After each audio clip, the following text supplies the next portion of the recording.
playing a bit of an old tune, right? And you came in and did that shuffly thing that was like cool on the internet about 2 years ago. Yeah. Do you know how you practice the steps? Yeah. You can do that. I get What do you quite a lot of abuse at home for dancing. Yeah. Truth How be much told. effort did you put in to get that mastered? I have no idea what you're talking about. I actually don't know what I did. You know, I have no clue. Ooh, natural. Then Yeah, I it's see just- you dancing in the stars. You know, I sometimes see the you up music there. goes into me, and it just I just need to get well known, and then I could go and dance. Right, you're doing all right. You just keep doing what you're doing. You know. Do you know how I was asking you the question about the socks? Do you put them on sitting down? I sitting had to up? think about it. It's not. I don't know.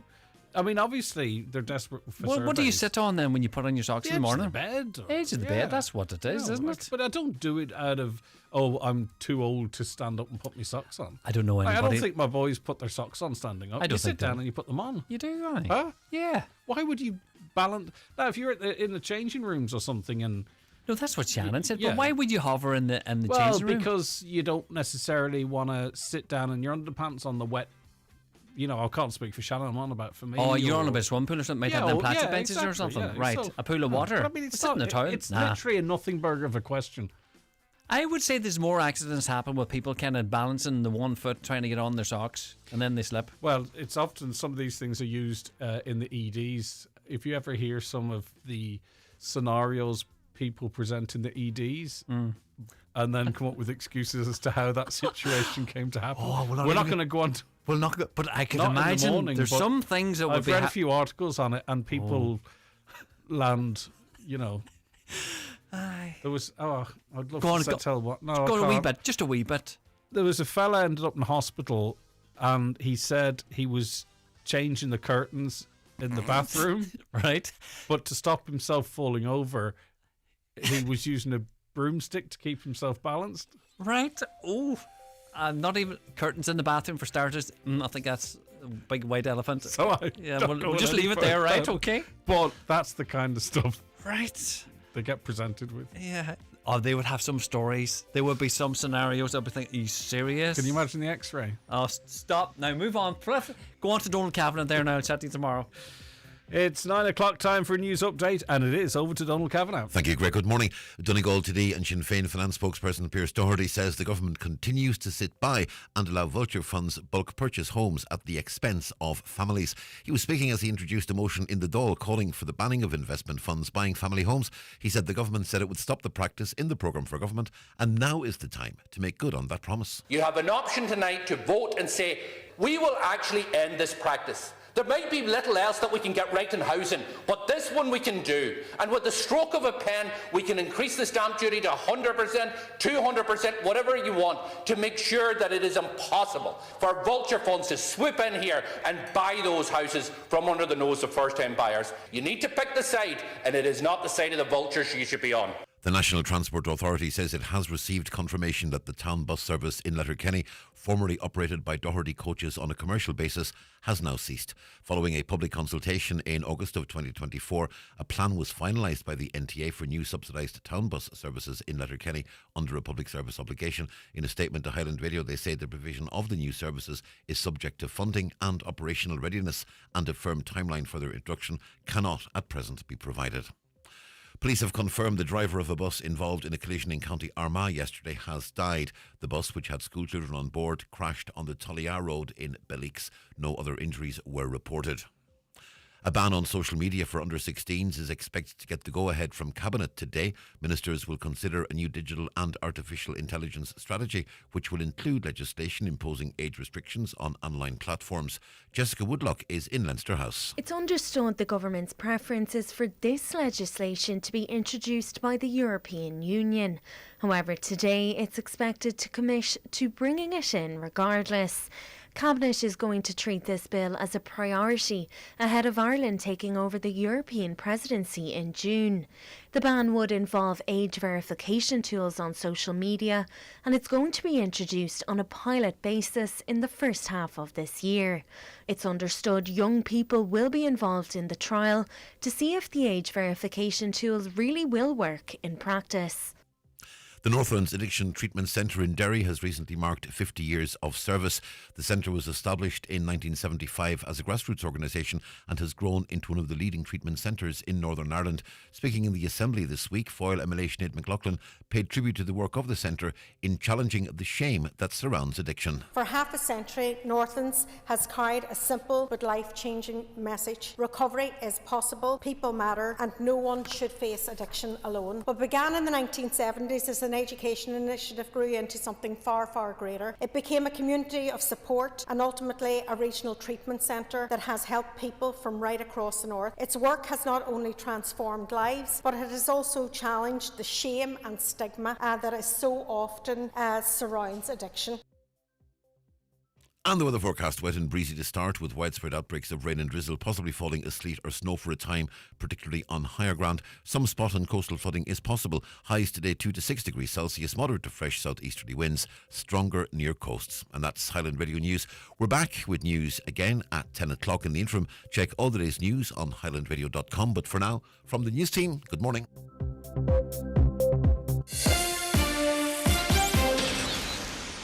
The infection felt terrible. I just wasn't getting better. I was breathing fast and I felt confused. I had shivers and pain through my body. I was drinking water, but I wasn't peeing. I felt like I was going to die. In the hospital, they said I had sepsis, and it's urgent.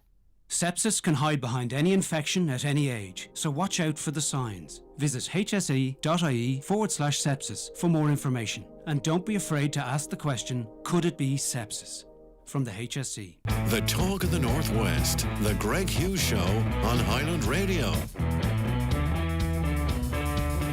Yes, indeed. Good morning to you. It's Wednesday, the 18th of February, 4 minutes past 9. You're very welcome along to today's Greg Hughes Show. We've lots coming up on the programme today, including a chat a little later on with Lisa McGee, who is a very proud Derry woman, strong Donegal connections as well. She's responsible for the Derry Girls, of course, but she also has a new blockbuster show. It seems to be very well received, which is now streaming on Netflix, and we had a chat with her yesterday evening. We'll play that out for you a little later on. That and so much more besides.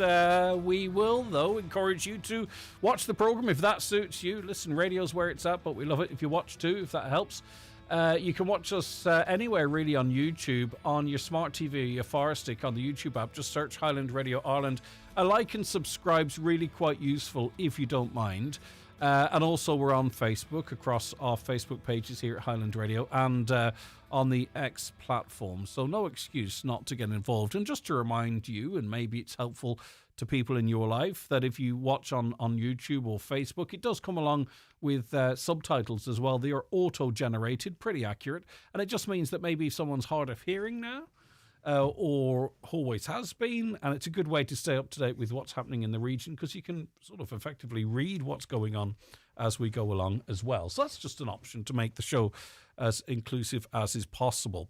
Right, it seems so good news. You might remember last week the first indications we got of potential cutbacks in SNAs for no particular reason was in St. Oran's School in Inishowen, in the national school. They'd put together a very strong argument as to why they needed to retain the SNAs that they had, and they were able to demonstrate and prove it. But there had been new guidelines that had been put out, which meant that lots of schools like that one were seeing a reduction in SNAs. And it all comes down to the role of SNAs and what an SNA does and how they're allocated to different schools. 25,000 SNAs in the country, so you think there's enough to go around. You can always need more. I know they're working very hard and are overstretched. But anyway, those cuts now are being suspended whilst there is a review, and it's widely reported. But I'll tell you what I will be doing later is speaking to Anne, who is an SNA, and she'll give us a really good insight into, what may or may not have been going on there. But the Irish Times tells us that a review of special needs assistance allocation is being paused after criticism from teachers, parents and unions. The U-turn came after the National Council for Special Education contacted almost 200 schools indicating their allocations were being reduced. Minister for Education and Youth, Hildegard Naughton, had indicated that the reviews would continue, but said yesterday she would pause the process. A total of 584 reviews have been carried out, with 2/3 of schools set to retain or grow their SNA allocation from 2026. However, 194 schools would see their allocation cut. I want to reiterate that there are no cuts to SNA numbers. I want to ensure that SNAs are with the children who most need their care, Naughton said. No further letters on SNA review outcomes will issue until these engagements have concluded in the coming weeks, the minister said. The Department of Education had said the number of SNAs allocated to a school can change for various reasons, including fluctuating student numbers, changes in care needs, or students moving to post-primary level. And we know that, but some of the reasons for SNAs being removed really went beyond that criteria. But as I say, we'll tease that out a little more later on in the programme. The plans, again, are back in swing for under-16s to be banned from social media, apparently. But this reminds me a little bit of sort of the new defective concrete block scheme. And if you bear with me, I'll explain why. Because there's problems with that scheme. There's no doubt about that. I think most people would concede that, and even those in government say, "Look, it's a movable feast, and it'll have to be improved here or there or react." But really, all of that scrutiny should have happened beforehand. It should have happened before the defective block legislation came in, arguably, right? So you should have had legislative scrutiny, go through it, examine it, open conversations, speak to all of those involved to make sure that this multi-billion euro plan was fit for purpose. And many argue that it is, by the way. Some argue that it's not. But this ban on under-16s has been done with no consultation, right? There's no talking to parents, really. There seems to be no talking to schools. There's no talking to those whom it might affect. There's no talking to us about having to give our ID to access the internet, because that's what would happen, right? So this is like the executive of the state making a decision, a unilateral decision, that we don't know whether it will work or not. In fact, there were studies that came out very recently that suggested there's no improvement in a child's mental health, for an example, in schools where there's a complete ban on mobile phones. I'm not saying let's not do a ban. I'm saying, would it not make more sense to have a conversation about it? Because there are already EU rules and regulations that aren't properly implemented here. But what we are looking at is for any of you out there to engage with, at the moment, social media, but probably then maybe more mature websites or VPNs. You know, you might use a VPN for whatever reason you choose to use it. We're heading to a situation where everybody will have to supply their ID to use the internet in many, many different ways, and certainly social media. This is to protect under-16s. And the default position, obviously, is, of course, we want to protect our children, don't we? But then others will say, well, what is the actual motivation for introducing these rules in the first place? Evidence would suggest from Australia that under-16s are circumnavigating this very, very easily. Yet here we are introducing technology that's arguably been proven not to work elsewhere. And it means all of you, if you want to use the internet, will have to use your public services card potentially, which is open to challenge, etc. So that's why I feel perhaps you could argue we're putting the cart before the horse. Let's have the conversation rather than, 14 people around a table in Dublin deciding, yes, this is what we're doing. Let's move forward. Let's move ahead. Because it's no coincidence. It probably is a coincidence, but there's lots of stories around at the moment at politicians getting abuse on social media and trying to track down who's responsible for that. Well, those things would be a thing of the past. That's just one example. Everyone would have to have ID before they could post anything. But anyway, the government will today confirm plans to restrict social media use by under-16s in Ireland. Ministers will consider the new digital and AI strategy, a draft of which states that introducing age restrictions will be a priority for the European presidency later this year. While the preference within government is for the issue to be addressed at a European level, Ireland is expected to take action on the issue regardless, coalition sources have indicated. Taoiseach Simon Harris said recently that social media companies were experimenting with the mental health of Ireland's youth, adding that he supported a ban on the platforms for under-16s. And just one more point in relation to this. We host these technology companies, not exclusively, but the majority of them.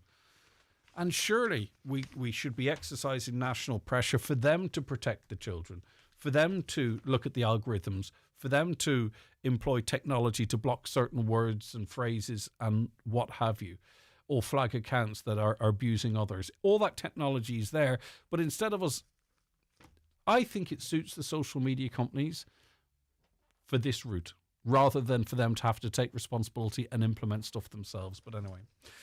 Apparently, Irish people have the second highest rate of criticism about the lack of investment in defence of their own country in the EU, according to a new report. I actually don't buy this, but I'm reading it anyway to see what you guys think. This is in the Irish Daily Mail. I really don't think people are that worried about this. The Eurobarometer poll revealed 48% of us in Ireland believe the level of spending on defence and security here is not enough compared to the EU average of 34%. Only people living in Portugal, 50%, had a higher rate of criticism about spending on key defence and security programmes on a national basis. The survey showed 38% of Irish citizens also claim the level of investment by the EU on similar measures is insufficient. Again, the second highest in the EU after France. These are the types of polls that might be used to form international policy. Honestly, if you've got 10 friends, do you think 5 of them are concerned about we're not spending enough on defence in this country? Or maybe I'm out of touch. Caroline, are you worried about how much we're spending on defence? Do you ever consider it? Do you think we should spend more? No, just nonplussed. No, we're a neutral country, you see, so we don't really consider that too much, do we? But anyway, this is an interesting story. A Thai masseur who has stopped accepting male customers after she was bombarded with requests for sexual services has gone to the Gardaí. Yosita Fitzpatrick set up her business in Letterkenny, a small village in Galway, in October. But the qualified therapist has been inundated with calls and messages inquiring about certain services. The masseur said creepy men have also sent her pictures of a personal nature, in addition to talking about the services she provides. Yosita said she continues to receive sexual requests daily. So what's going on here? It would be interesting to find out if any of you work in this area. You can contact us anonymously. But it seems to be, from some of the social media reaction I've seen to this, that if you work in this area, and particularly it would seem if you are of a Thai background, that you will get these requests on a daily basis. Who's asking for it? You know, what is going on with, what's going on, lads? I'm not saying it's all of us, but there must be a hell of a lot of people with that expectation. And apparently most of them are in relationships as well too. So I don't know if you've got any understanding or experience of what's going on there. Maybe you work in the industry. Maybe it's not just ladies with a Thai background that are being asked these questions for additional services. If you have any view in relation to that, as I say, you can contact us in confidence on 086 60 25,000 or call us on 07491 25,000. The Finn Valley Voice is out today as well. The Northwest region, including Connacht, along with the 3 Ulster counties, is currently a transition region qualifying for EU co-financing rates of 60% on major projects. But the new classification will see co-financing drop to 50% or less, posing a major threat to the 10T and other projects. It does not reflect the changes on the ground, says NWRAA economist Mr. John Daly. And I did note too, there was a story that came out a couple of days ago talking about challenges based on our legal challenges based on the overall output, emissions output to major infrastructural projects relating to roads. And I did wonder, could that cast a dark cloud over the 10T project as well? But anyway, staying kind of in the area of transport, you might have heard that the Letterkenny town bus service was no longer operating. We spoke to a gentleman who was one of the users of it, and then we were joined by others, and it's no longer running. Can I read this letter from? Can I read this letter, and I can state for the company to which it's from? Okay. So it was a letter sent by Doherty Travel, and this is what they said in regards to Letterkenny Town. We've been doing the Letterkenny town bus service for 19 years now, and it's with regret that we have to cease the route as from now. In the past 2 years, we've been working to upgrade the service to run from 6:30 a.m. to 11:30 at night on a 7-day a week with 3 separate routes. This was at the request of the Letterkenny Municipal Council and the NTA. The NTA had then approved the 3 new routes. We then had to wait and see if there were going to be any support from the department. Over the past year, we've been told by the NTA that there is a chance of coming under the local link umbrella. Then last week, after a meeting with the NTA in Dublin, they confirmed that there was no funding available for the Letterkenny town service, so we had to make the decision to stop the service as there's no way of running the routes without some support from the department. This a vital lifeline for many people in and around Letterkenny. So that's what Doherty Travel had sent. But anyway, we made our own inquiries then to the National Transport Authority. And they said, I hope you're well, thank you. The NTA has received confirmation that the town bus service in Letterkenny, formerly operated by Doherty Coaches on a commercial basis, has now ceased.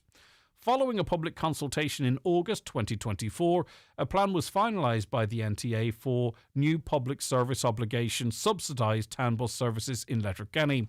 The provision of the new services is subject to funding and operational readiness, and we cannot provide a firm timeline for their introduction at present. It could be at least the end of this year. They were due, I think, if I'm not mistaken, to come in towards the end of last year. That was deferred, and there seems to be some uncertainty as to when it might actually happen. So they're not going to do anything about it. And between now and then, Letterkenny, a big town, borderline city, has no scheduled transport in and around it. An absolute disgrace in any modern society. I think we can all agree on that. Population 22,000, no bus service.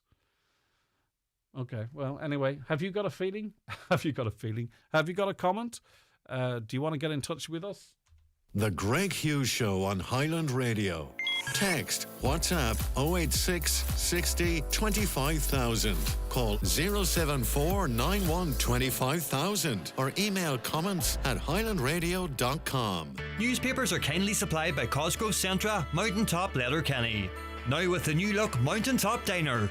The Greg Hughes Show with Letterkenny Credit Union, powering your plans with fast digital loans. Apply online or through our app in minutes and get funds straight into your current account. Easy, quick and convenient. And our digital offering perfectly complements the friendly face-to-face service you know and trust. At Cherrymore Kitchens and Bedrooms, we've spent 30 years bringing affordable luxury to Irish homes. Due to popular demand, our winter sale has been extended until the 28th of February, with up to 10% off kitchens, wardrobes, utilities, bedrooms and more. Don't miss out. Book your free design consultation today at cherrymore.ie or call 074 9725 Cherrymore, where beautiful homes begin. To refresh your home, visit Foy's Fabric Department in Letterkenny. We've got ready-made curtains, made-to-measure options, window blinds of every kind and so much more. From cushions and throws to upholstery fabrics, choose from top global brands and get advice from our experienced interior design team. Style it your way with Foy's, Port Road, Letterkenny. It's here, the new Opel Frontera. Join Manor Motors for the Frontera Test Drive event and discover the wow, the new family fun SUV from Opel. With big comfort, huge space and room for 7. Choose hybrid or electric and make every drive a new adventure. Get behind the wheel at Manor Motors, your Opel dealer. Now with 5 years unlimited warranty. The new Opel Frontera. Fun has found its family. Have you got your tickets yet? They're selling fast for the Highland Radio Birthday Bash, celebrating 36 years on air. Join us on Tuesday the 24th of March at the Mount Errigal Hotel for a fantastic night with Mike Denver, Jimmy Buckley, the Tumbling Paddies, Patrick Finney, Aoife Neal and David James, all on one stage. Tickets are available now from the Mount Errigal Hotel, online at highlandradio.com or call 07491 25000 today. Don't miss the Highland Radio Birthday Bash. Grab your tickets while you still can. Highland Radio Time Checks brought to you by EirGrid, the operator and developer of Ireland's electricity grid. EirGrid, powering up communities, powering up Ireland. The time is 22 minutes past 9. Good news. Donegal's been allocated €69 million funding for projects and maintenance of the roads network. Brian Cannon is Director of Roads and Transportation with Donegal County Council. Is with me now. Brian, this is an annual allocation, isn't it? It's just really as to how much it is what we wait on. Am I correct in saying that? Yeah, Greg, we get annual allocations each and every year around about this time from both TAI and the Department of Transport in relation to improvements to our national road network and our regional and local road network.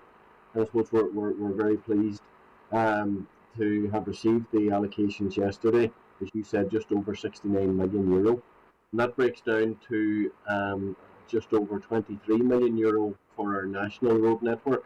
And that actually represents the sixth highest allocation for any local authority in the country, and is up about just over 4 million on our allocation for last year.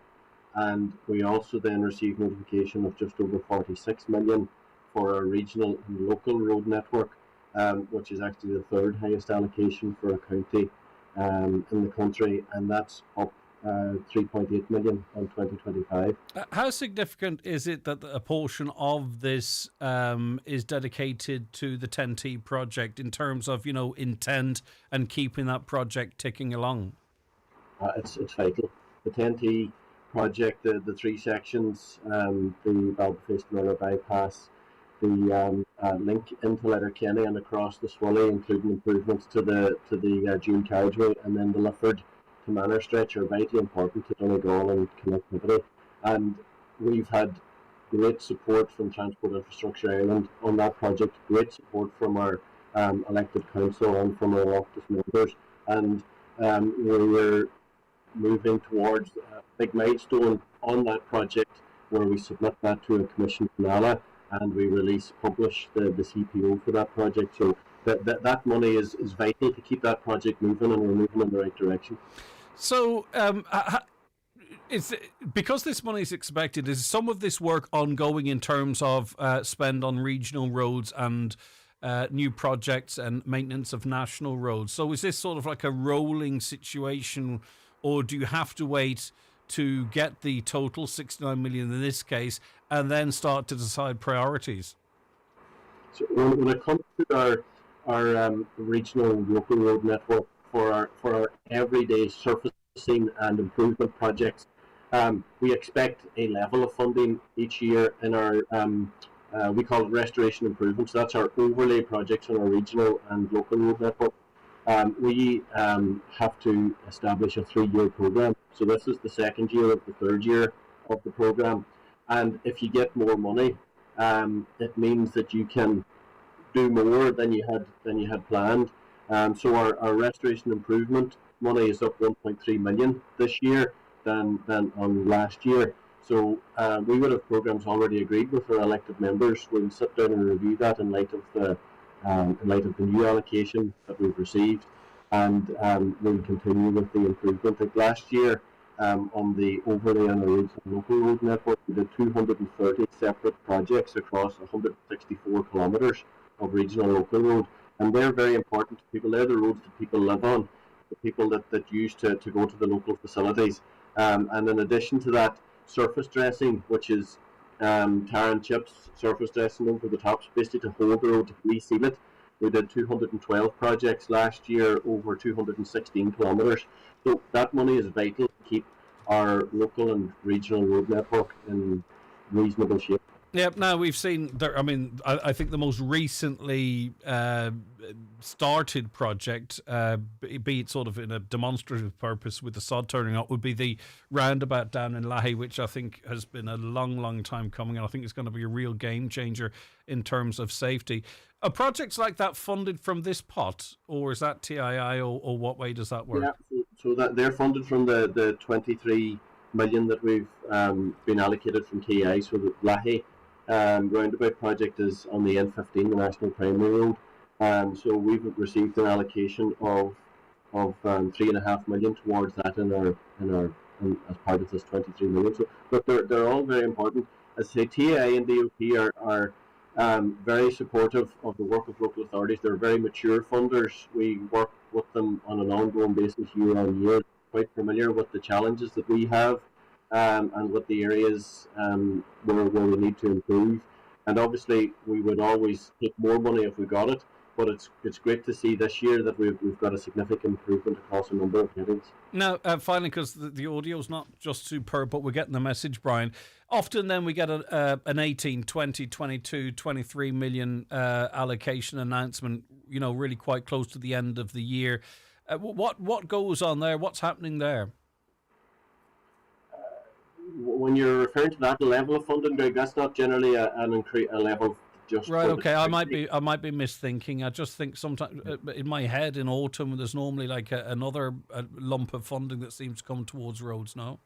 Sometimes, Greg, we do get what they would call a supplementary allocation. Right. Okay. And that I suppose the way that the government has to budget is that it sets aside money across different headings, and then maybe perhaps as other areas don't spend money to the Labour project. But you can't bank on that. That can come, but you can't bank on it. It wouldn't be on the 18 million.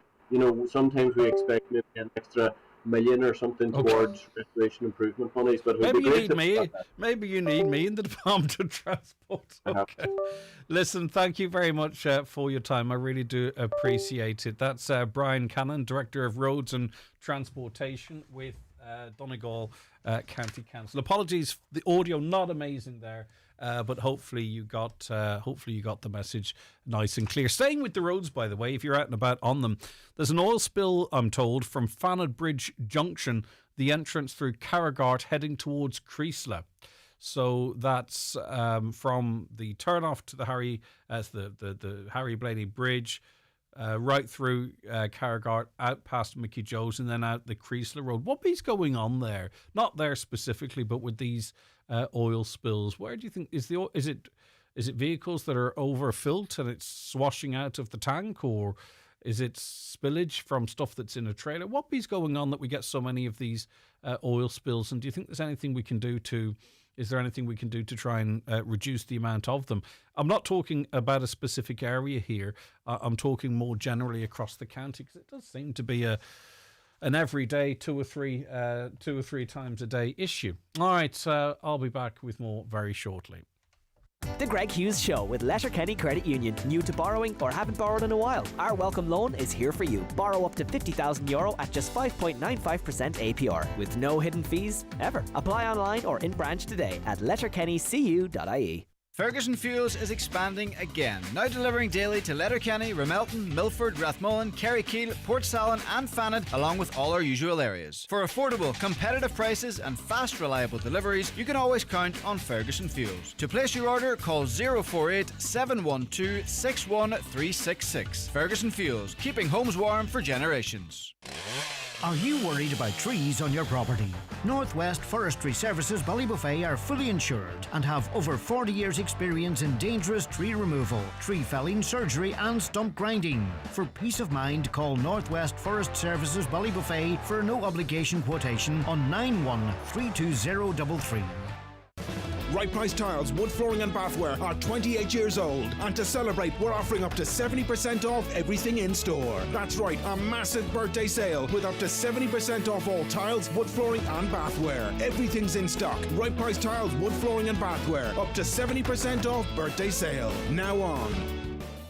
Keep out the cold, cold, cold! And ring Fleming for their full range of garage doors, agri doors, insulated doors, milking parlour doors. Fleming, 91 48 234. Save on home essentials with Homeland's mega deals. £75 flow gas propane cylinder, now $69.99, save €15. Herschel non-bio laundry detergent 71 wash, now only $13.99. And there's 10% of all leader dog food. All this and more in store and online at homeland.ie until February 21st. Celebrate love in style at Villa Rose Hotel and Spa. Say I do at Villa Rose Hotel and Spa, Ballybuffet, where elegance and romance inspire each celebration. Intimate ceremonies or grand celebrations, every moment is perfectly designed. Begin planning your wedding today at villarose.ie. Stop scrolling, start driving. Meet the all-new Kia Sportage, Donegal's best-selling car from Donegal's best-selling brand. Smart tech, bold looks, maximum safety, 7-year warranty, 0% finance, and immediate delivery available. Visit imotors.ie. Terms and conditions apply. iMotors, fearless generation. You're very welcome back to the programme. Today is Wednesday, the 18th of February, and it is National No Smoking Day. We're joined by Mo Kelly from Rathmullen. This week he's celebrating 100 days smoke-free. Congratulations.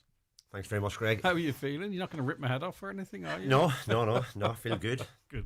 It's kind of unbelievable, to be honest. How quickly did you... Sorry, also with us is Fiona Boyle, Tobacco Lead and Senior Health Promotions Officer with the HSE. Lovely Morning, to have Greg. you in as always. But just, how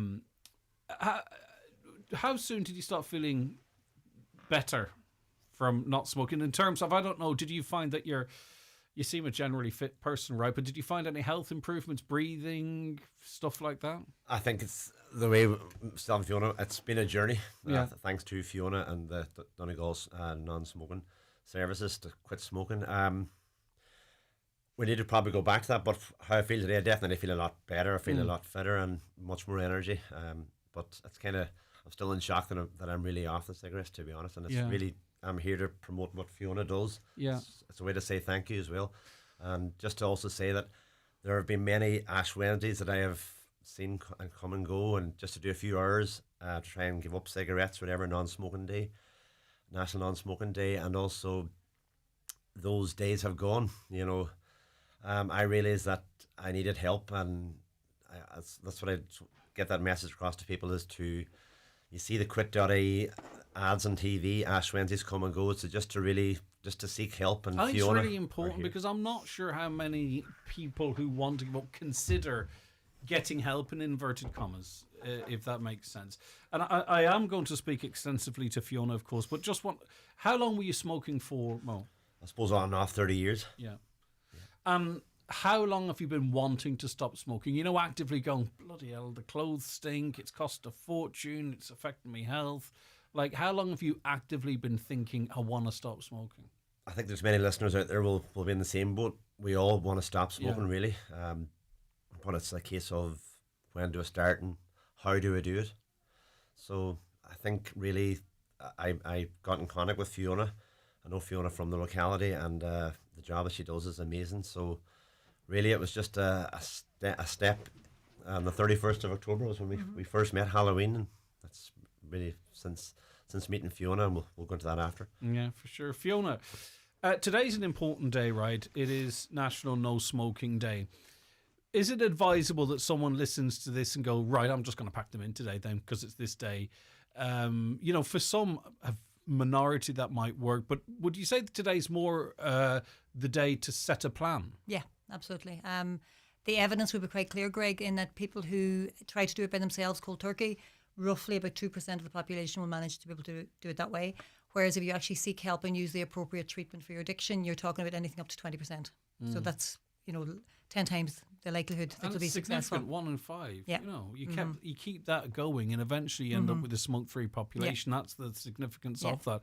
So what if someone reaches out to the likes of yourself or your colleagues? What happens? What chain of events does that kick in? Okay, so the referrals come from various different sources. So people can self-refer, or they can be referred by a healthcare professional, or they can be referred through the quit.ie website as well. So once we become aware of them, the local Stop Smoking Advisor, and we've got 4 staff working in Donegal at the moment in 13 locations, so there's chances are there's going to be one near you. They'll get in touch with the individual and they'll have a conversation with them over the phone, just again like that, to see, are you motivated to stop smoking? Is it something that you're planning to do in the next month or so? And if so, then we will set an appointment. All being well, it'll be face-to-face. That's the ideal. It doesn't always suit everybody, so we can do some phone support or attend anywhere like Zoom. And then you would arrange to see them in an appointment. The initial appointment is for about 60 minutes, so it's quite intensive. And during that appointment, we would look at things like their previous history with tobacco use. What have they tried in the past? What has worked? What hasn't? What got them back smoking again? What are their triggers? We would look at all of that. We would do a decisional balance with them, with the client. So that's kind of weighing up the pros and cons. We would look at their motivation. How important is it? How ready are they? How confident are they? And then we would develop a plan. And it's the client that would set the quit date. We don't tell them when to stop smoking. we will work with them and guide them as to, what we think you're ready now, or the client will say to us, I'm thinking about, in most cases, the beginning of November. And then once we've decided that, we look at the different treatments that are available. And they would consist of either nicotine replacement therapies, and there's a number of products in that line. And thankfully, there's a new medication called varenicline that has come back on the market again as well. That would be the most successful, and we would guide them as to what might work for them, and how to take it and what to look out for in case there's any issues with it. And I presume you don't want to be replacing an addiction with a dependency either. No.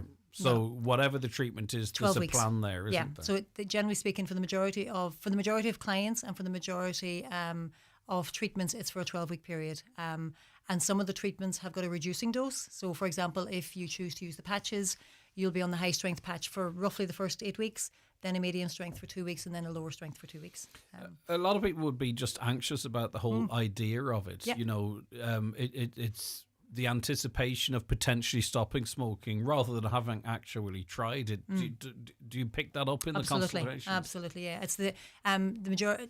I can honestly say the majority of clients who we've supported over the years have often said, the thinking about stopping was actually more difficult than the actual stopping itself, because you are guided well. It's that whole thing about fail to prepare to fail. So, what are some of the biggest motivators? Obviously health, cost, maybe social stigma. Yeah, environment, children, pregnancy. It's all of them. There's no one that's above head and shoulders above the rest. Everyone's situation is different. What I would say to Greg is that if finances is your only motivation, then it could be a difficult journey, because I often find in that situation, you're having to stop rather than wanting to stop. But I presume through the hour-long consultation, it becomes clear that, right, I'm hanging my jacket on the cost, but there's much more about this that I... And people will often come in to say the reason I'm stopping is finances, but then whenever actually we have the deeper conversations with them, you'll often find it's actually not just about the cost. And you talked about tried and tested. This is tried and tested. Absolutely. You've got success stories in every parish in the region. Yeah, I'd like to think so. Well, I know so you're being very modest. You had this conversation at Halloween. Very scary. Very scary. No, I mean, I thought an amazing statistic that Fiona shared after the hour consultation, like why do you smoke, when do you smoke, and it was really in depth and it was very valuable, really. But I thought the most amazing statistic was that Fiona said to me, if I stopped smoking for 24 hours, I would have the same carbon monoxide levels in my blood as a non-smoker, which I thought after all the years I smoked was a pretty huge statistic. And I thought that was one of the main motivating factors. So I thought, well, I'll definitely try one day. And it was on the 1st of November I tried it, because, when I left the meeting, to be honest, and on Halloween, I thought that was a great meeting. And the first thing I did was I lit up a cigarette. Yeah. But then I thought I'm going to really try from the 1st of November. And just to try and do that carbon monoxide level, I thought that was a huge... Okay. That for me was the real deal breaker, as well as the consultation that you gave me. So in other words, if you start, I don't know, let's use the gym. Gyms are fantastic, but you might be waiting a month or 2 months or 3 months. With the smoke and cessation journey, there's milestones that you reach very quickly, which is helpful, isn't it? It's encouraging. How did the treatment, if I could call it that, help with urges? Because what was your trigger? The morning coffee? Excellent question, Greg. I think, again, a lot of listeners out there will know this. I think for me, the morning was definitely with a cup of tea, definitely. Also being out social, drinking or whatever, the weekends, a few pints with the boys or whatever. Absolutely, you would go, a cigarette does go hand in hand. Yeah. It's not the most glamorous conversation, but it is true. It's the truth. It really is the truth. Many people have been there. So Fiona has tried to help me from Halloween. How do we break this? So really, it was the 24-hour thing was a big thing. What I used was the patches that Fiona gave me were excellent, and they were all free, which is a bonus. I would have paid for them anyway, to be honest. Most smokers would to try and stop, but the fact that it's this service that Fiona provides is all free. The nicotine replacement therapy is all free. It was amazing. For me, what it was the patches, but then the next thing it was 2 days, and then oh my God, it was a week. I kind of thought, right. But the other thing too, very important to say this to the listeners, is Fiona, you would text me every 4 or 5 days and a phone call every week, and then we would meet every 2 weeks. And you also said that I could text any time, which I did one time, I say about 3 or 4 weeks in, I was kind of struggling. It was on Saturday, and I remember I texted you just to say, but just to say as well too to anybody listening is the want and the desire to have the cigarette, it does actually pass. But also, even in the early stages, there's waves, isn't there, whereby you have that massive urge and then it passes, and then it comes, and it's riding those waves with the assistance of the treatment until such time as you're in calm seas. Absolutely, I think that's very well said. And the other thing too is, for many years I had the habit of smoking. Through this service that Fiona provides, I now have the habit of not smoking, and you kind of get the habit of, say for instance, in the morning not having, cigarette or whatever, or even going out socially. And I would also like to say that you guided me socially on that. I didn't go out the first weekend or the first 2 weekends, but after that I was encouraged to go out and do what I normally did and see how I felt, which I thought was a very big thing. Yeah, so you normalised it. Yeah, and also too, there gets a point whereby one of your motivations, presumably personally, is not to go back there again because you've done so well. You don't want to let yourself down. Well, the main reason I'm on here is to promote what Fiona does and what the HSE and the quit.ie, especially the Donegal branches. I don't think I can really go back smoking after this interview now. So you don't want to let Fiona down. A caller says, forever grateful to Fiona. 20 years off cigarettes this year. The most difficult and memorable, rewarding thing I've ever done. 20 years of helping people, Fiona. How do people get more information then? Because again, people, we tend to put barriers in front of ourselves, right? So if we're like, I don't want to do that, but if I do that, well, then this will happen, and then this is that. So initially, obviously, just have the conversation. You're not going to rip the ciggies out of someone's hands, right? So this is about, let's have a consultation, let's take it from there. Absolutely. So let's have that conversation to see where the client is at. And I suppose something that I thought of there when Mo was talking, once you've made the decision to stop smoking once, you're never going to go back to becoming a comfortable or a happy smoker. So you've got a journey ahead of you of being an uncomfortable smoker. You might be uncomfortable all the time. So why not put the time and energy into actually, right, okay, do you know what, let's get the right help and support and let's do something about this. And as Mo's testament, I mean, life for you has been so much better physically, but also psychologically. Like our mental health improves when we stop smoking. We're less stressed, all of those things. And in a way, I don't want to misspeak here, but, there's a lot of addictions, and smoking is one of the very difficult ones. But a lot of it's one of those ones too, though, that you can continue with your life, right? Because I would know people maybe who had an addiction to alcohol and they no longer can socialise, and they do that in the socialise in the pub environment, I should say, and they do that in the long term. And it is a tough journey. You do have to make some, in many cases, life alterations. A gambler might have to block loads of apps and all this kind of stuff. Smoking is tough thing to give up. But you were able to say to Mo, go out and socialise, because that's part of the process of getting free. So in a way, if you know what I mean, it's one of the least impactful on your general existence of addictions to give up. Does that make sense, or if I overcomplicated it? It is and it isn't, I think. I think it's actually, we've normalised tobacco over the years where it's just a bad habit. So we're now trying to actually, I suppose, make people aware that it is an addiction. And for most addiction, we actually need support and treatment. We've had it for other addictions for years. Tobacco in the last 20 years, yes, we've been pretty good here in Ireland. But up until that point, we haven't.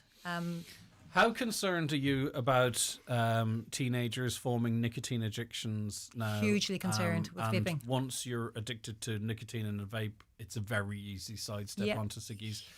Are you getting many contacts from... have you seen a downward trend in age? I suppose... like everything that we as teenagers have done in our lives, there's fads. And certainly... the statistics would suggest that the vaping rates have slightly decreased. They're still quite high. I'm really concerned in relation to vaping because the level of nicotine and the way that some young people who are vaping essentially 40 cigarettes a day quite easily without realising what they're doing. Because to them, it's just a case of, sure, it's something sweet, it's something bright, it's something fruity. This is what I'm doing. Whereas it's a huge addiction. And I don't think we even know the extent of it yet, Greg. No, I think it's there. It's huge, it is there. And I think very close to the majority of teenagers vape. And I think they can conceal it very well. Mhm. And I think there's a tsunami of very severe nicotine addiction. I don't know how many cigarettes you smoked a day. At my worst, it was when the 30 packs come out, and I went up to about 26 a day. But these kids are vaping 18 milligrams of nicotine, as you say, 40, 50 cigs a day's worth. Okay. Fiona really helped me get off cigarettes. I'm off them a while, and my kids and wife were a great motivation to do it. Fiona told me to put the money away and use it for something useful. This week, a new car is being delivered. Oh, wow. Okay. We haven't got you to a car yet. Does that, the financial side of it, is it a motivator for you, Mo? I think it's, again, from the listeners out there, as a former smoker, which is an amazing thing to say. Yeah, it's a lot. Finance is never really an issue. Sadly, whatever the cost, it's part of your budget. It was just you just simply tap the card or whatever. You didn't really think about it. Your €7 purchase in the newsagents just was €22, and that was just that's what right. It was, Whatever groceries you get, you also added on €19 or €19 extra, and you didn't think anything of it. Okay. So I think that. You talked about it earlier, Fiona. It's financial reasons are not. It's not the main, but of course it's a huge bonus. And well done to that listener getting a nice car. Fantastic, isn't it? And That's I think with rewarding the yourself as well. You often do without things without realising that you're doing without them because you make the choice. For the addiction. And also, too, what you will find is that someone who stops smoking may not find that they're better off either. That's just a quirk of stuff, and it seems almost impossible to say that, but. That's why you don't use money as the great motivator. But if you can put it to one side, or even some of it, get yourself a nice little car. Right. So what's the next step for people? I mean, listen, some people will try and go cold turkey today. For 2% of them, fair play to you.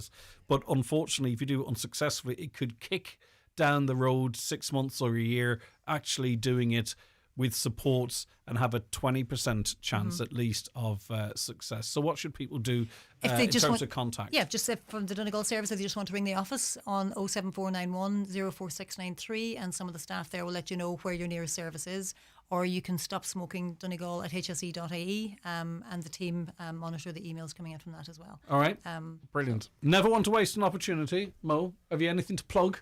I just want to say, just Greg, on that, today there'll be people trying, and the very best luck, but don't worry if it doesn't work out. Exactly. I've said this for many Ash Wednesdays, is just to know that the legs of Fiona and that service is there, and I think really, realistically, it's better to get the help rather than try and feel you can go alone. And love yourself. Do it that way. Love yourself. Don't bust yourself up by trying to set yourself up for failure, because that's the definition of failure, isn't it? What have you got to plug for us? Greg, thanks very much. This is a separate matter altogether, by the way. School midterm's on, and the Rathmullen Film Festival is on from this evening, the gala night, all the way through to Sunday evening, and there's workshops for children and adults on how to make movies. There's even stunt movies. There's how to, act in movies, and there's also. So these are workshops that are running over the time. Brilliant, lovely. There's also Donegal movies. There's also foreign movies as well in various locations around Rathmullen. So the screens have popped up around Rathmullen, and is there a place people can go just to sort of pick and choose what activities or films they might want to see? There is. If you go to rathmullen.ie / Rathmullen Film Fest. Yeah. So. And is it mostly locals, or does it draw a big crowd from around the place?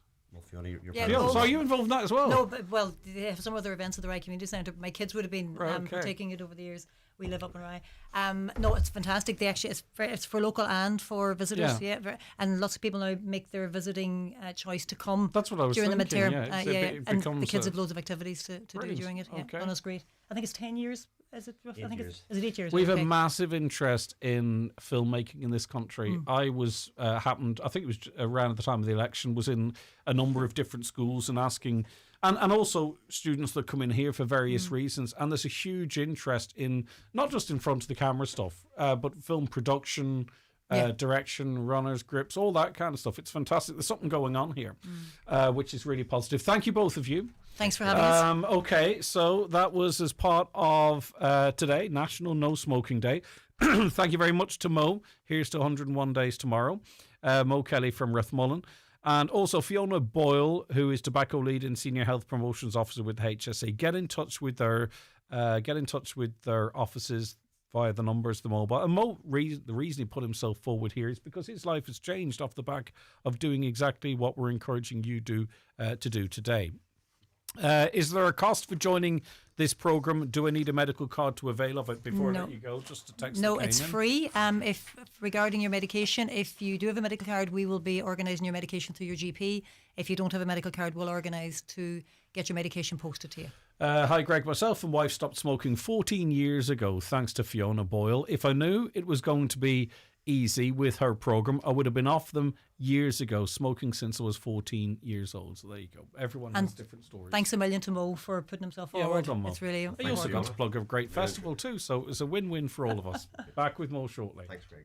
The Greg Hughes Show with Letterkenny Credit Union, offering flexible mortgages up to €600,000 with no hidden fees or charges. Whether you're buying your dream home or thinking of switching your mortgage, make the move to your local, trusted credit union. Learn more at letterkennycu.ie. Are your energy bills still rising? Efficient Renewables are Donegal's trusted local experts in solar and heat pump solutions for homes, farms and businesses. With substantial new SEAI grants available, Efficient Renewables can manage the whole process from start to finish. Visit efficientrenewables.ie or call 074 970 8320 and start saving today. What makes your farm tick? The animals, the tractor's engine, the machinery, and what makes your farm dangerous. When these become background noise and you don't notice the danger, always beware of machinery on the farm. A message from the Health and Safety Authority and the Department of Agriculture, Food and the Marine. Visit hsa.ie. Celebrate your special day at Jackson's Hotel in Ballybuffet, one of Donegal's most loved wedding venues. From elegant ballrooms to riverside views, every detail is crafted for your perfect day. Your love story deserves a magical setting. Make it unforgettable at Jackson's Hotel and let your dream day begin at jacksonshotel.ie. See our new range of comfortable storage beds now on display at Restex Beds Mountaintop Letterkenny. Combine luxury and comfort with clever hidden storage and free delivery and assembly on all our products. Restex Beds. Leave the rest to us. Hegarty's Home Interiors Buncrana, the biggest direct importer of sofas, beds, mattresses and flooring in the Northwest. Best in stock deals on selected sofas and corner sofas. Best in stock deals on gas lift beds. Best in stock on mattresses. Best in stock deals on laminate flooring, semi-solid flooring and carpets. Full fitting service on carpets and wood flooring. With a free delivery service throughout the Northwest, including all of Northern Ireland. Hegarty's Home Interiors Buncrana. Always lower prices. Highland Radio weather updates with McElhenney's. Looking for the perfect outfit for an upcoming event? We have new occasion wear styles arriving every week. Visit us in Ballybuffet or shop online at mcelhenneys.com. Yeah, the wind and rain hopping off the roof overnight, and lay there thinking, wow, how lucky are we to be under this roof. Wet and breezy start today with widespread outbreaks of rain and drizzle, possibly falling as sleet or snow for a time on higher ground. In some places, already saturated ground, together with strong onshore winds coinciding with high tides, means that some spot and coastal flooding is likely, I'm told. Temperatures 2 to 6 degrees, moderate to fresh. Southeasterly winds will be stronger near the coast. Not very pleasant at all. Do you think this means that we're going to get a cracking summer of weather starting? Like, remember during lockdown when April was like the best summer ever? Wouldn't it be great if we got April, May, June, July, August? But with enough rain to keep the farmers happy as well, of course. But it would be nice, wouldn't it? Greg, it's time that hypnotism was included in smoking cessation programs, as it does work if you want to give up. It worked for me 16 years off them and can sit in a smoking area without a thought. Only problem is if I dream and I am smoking, I wake up thinking, oh my God, am I back on these things again? Probably saved my life giving them up, plus the cost of money is so much. Anyone who's smoked before, not anyone, but it's not because of hypnotism. You will dream, I think, that you have been smoking. Not everyone wants to really be hypnotized either. It's not something I'd be too keen on. And the systems that are there are tried and tested. I remember when I was in my 30s, 20s, hypnotism was all over the place. There would be little ads in the newspapers. you don't see as much of it now as you used to in the past. But if it worked for you, that's what makes me happy. Okay, lots to come on the show. We're going to take a break now, though, for the news. The Greg Hughes Show with Letterkenny Credit Union, powering your plans with fast digital loans. Apply online or through our app in minutes and get funds straight into your current account. Easy, quick and convenient. And our digital offering perfectly complements the friendly face-to-face service you know and trust. Donegal County Council are now recruiting for the 2026 beach lifeguard season. Join their dedicated team, develop valuable skills and help keep our beaches safe. Apply online at donegalcoco.ie/recruitment before 12 noon, Monday, 23rd of February. Genesis Clinic Gudor, introducing Purisomes and Secret RF Microneedling, an advanced skin treatment that combines radio frequency energy with microneedling to lift and tighten jowls and neck, minimise wrinkles and scars and improve tone, texture, pigmentation and redness. Also offering PDO thread lifts, dermal fillers, skin boosters and laser treatments for hair, rosacea, acne, aging and all skin conditions. Contact Mary Ferry, your aesthetic practitioner at Genesis Clinic Gudor, 07495 32575. Discover the Wyatt Hotel's hot deal this March. Treat yourself to some midweek magic at the Wyatt Hotel in the heart of Westport. From just €219 per person sharing, grab a cosy 3-night break, including breakfast and dinner on 2 evenings. Available on midweek dates throughout March. Book now by calling the Wyatt Hotel on 098 25027 or log on to wyatthotel.com. The Wyatt Hotel, where Westport magic awaits. Don't miss out. It's an epic lotto jackpot of an estimated €10.2 million. Play responsibly in-store, in-app or at lottery.ie. The National Lottery. It could be you. At Uisce Éireann, we're upgrading Ireland's water network to ensure a clean, safe and reliable supply for everyone. Sometimes this work can be disruptive. That's why we have a free text alert service providing real-time updates on outages and planned works over 4 hours in your area. So far, over 300,000 people have signed up. Join them and stay informed. Sign up today with your mobile number and air code at water.ie. Uisce Éireann, delivering water services for Ireland. McGowan Hearing, one of the longest established audiologists in the Northwest, now have weekly clinics in Letterkenny, Buncrana and Carndonagh. Book your free hearing aid consultation at one of these clinics or with audiologist Darren McGowan in your own home. Call 07191 00208 or visit mcgowanhearing.com. Live, on air, online and on the Highland Radio app. This is Highland Radio News. Good morning, it's Donna Marie Doherty with the news at 10 o'clock. Donegal Deputy Pearse Doherty has introduced a motion in the Dáil calling for a ban on investment funds buying family homes. The Sinn Féin finance spokesperson says the government is continuing to sit by while vulture funds bulk purchase the properties at the expense of ordinary workers and families.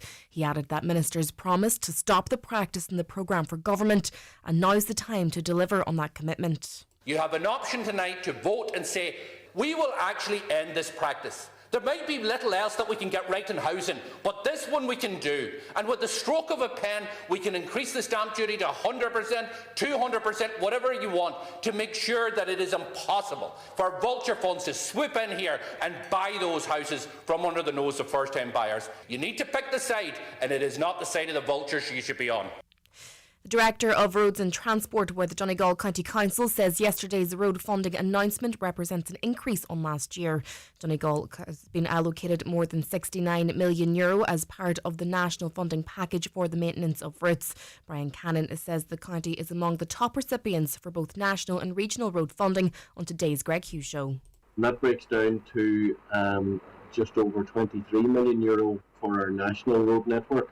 And that actually represents the 6th highest allocation for any local authority in the country, and is up just over 4 million on our allocation for last year.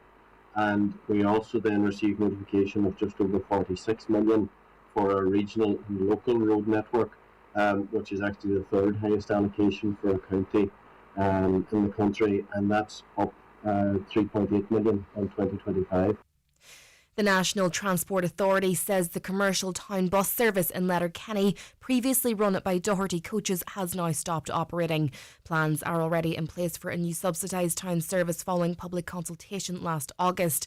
However, in a statement to Highland Radio, the authority says the launch of those services will depend on funding and operational readiness, and there's no confirmed start date as of yet. The Northlands Addiction Treatment Centre in Derry has recently marked 50 years of service. The centre was established in 1975 as a grassroots organisation and has grown into one of the leading treatment centres in Northern Ireland. Speaking in the Assembly this week, Foyle MLA Sinead McLaughlin paid tribute to the work of the centre in challenging the shame that surrounds addiction. For half a century, Northlands has carried a simple but life-changing message. Recovery is possible, people matter, and no one should face addiction alone. What began in the 1970s as an education initiative grew into something far, far greater. It became a community of support and ultimately a regional treatment centre that has helped people from right across the north. Its work has not only transformed lives, but it has also challenged the shame and stigma that is so often surrounds addiction. A planned strike by driving testers for this Friday has been called off. Members of the Forza trade union reached an agreement with the Road Safety Authority last night. The agreement includes changes to operating procedures, which allows staff to view a proof of insurance before a driver takes a test. There will also be a plan to give testers access to the Irish Motor Insurance database, with RSA management committing to make it available within 9 months. Foyle MLA says proposals for Derry's waterfront area will be a game changer for the city. Ciara Ferguson was speaking as Infrastructure Minister Liz Kimmins and Mayor Rory McHugh encouraged the public to have their say on the £45 million investment plans for Derry City Central Riverfront project. Donald Kavanagh has more. The North's Department for Infrastructure says the £45 million scheme comprises road realignment, streetscape enhancement and creation of an active travel corridor along Strand Road and Queen's Quay. It also envisages the creation of new civic spaces, including University Square, Harbour Square, Victoria Market, the Peace Bridge Landing Point and Whittaker Street. The project seeks to reimagine the Derry Central Riverfront area to secure a shift from the private car to more sustainable and active travel modes by maximising opportunities for people to make environmentally friendly and healthy travel choices for their daily journeys and for leisure. Public consultation events take place in the Guildhall on Wednesday and Thursday of next week. Full details on highlandradio.com. Ciara Ferguson is echoing the calls from Minister Liz Kimmins and Mayor Rory McHugh for the public to engage with the consultation and to voice their opinions.